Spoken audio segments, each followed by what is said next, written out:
এশিয়ার সবচেয়ে ধনী ব্যক্তি মুকেশ আম্বানির ছেলে আনন্ত আম্বানির বিয়েতে বসেছে চাঁদের হাট। কয়েক মাসব্যাপী চোখ ধাঁধানো প্রি ওয়েডিং অনুষ্ঠানের পর শুক্রবার আনন্ত ও রাধিকা গাঁটছড়া বাঁধবেন মধ্য মুম্বাইয়ের জিও ওয়ার্ল্ড সেন্টারে। অনুষ্ঠানে হাজির হবেন ১২০০ অতিথি। তাদের মধ্যে আছেন সংসদ সদস্য ও মন্ত্রীরাও। মুম্বাইয়ের বেশিরভাগ বিলাসবহুল হোটেলই বুক হয়ে গেছে অতিথিদের থাকার জন্য।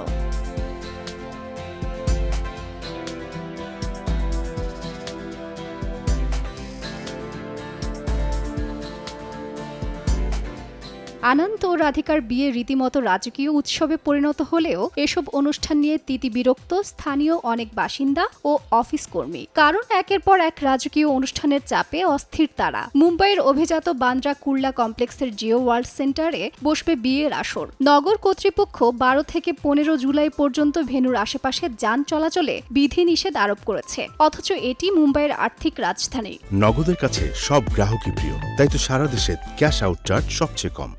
বান্দ্রা কুর্লা কমপ্লেক্সে আছে ভারতের সবচেয়ে বড় স্টক এক্সচেঞ্জ ও অনেকগুলো বিদেশি ব্যাংক। তাই সাধারণ মানুষের চলাচল সীমিত করে দেওয়ায় তারা রীতিমতো বিরক্ত।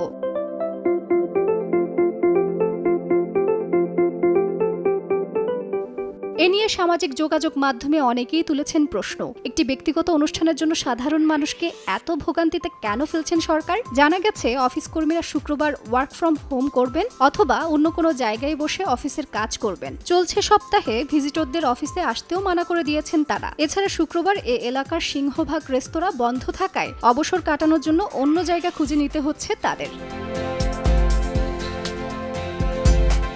জিও ওয়ার্ল্ড কমপ্লেক্সে আরো অনেক অফিস আছে। আম্বানির বিয়ের উৎসব ঘিরে এমন সব এলাহি আয়োজন চলছে যে ওইসব অফিসে কাজকর্ম বলতে গেলে শিখেই উঠেছে। শুধু জিও ওয়ার্ল্ড কমপ্লেক্সই নয়, ওই এলাকার আরো অনেক প্রতিষ্ঠানই কর্মীদের ১৫ জুলাই পর্যন্ত ওয়ার্ক ফ্রম হোম করতে বলেছে। কারণ বিয়েতে যত সংখ্যক অতিথি আসবে তাতে গোটা এলাকায় যান চলাচল কার্যত বন্ধ করে দেওয়া হয়েছে। এছাড়া দোকানপাটও থাকবে বন্ধ। তাজরিন রিকা, সময় সংবাদ, ঢাকা।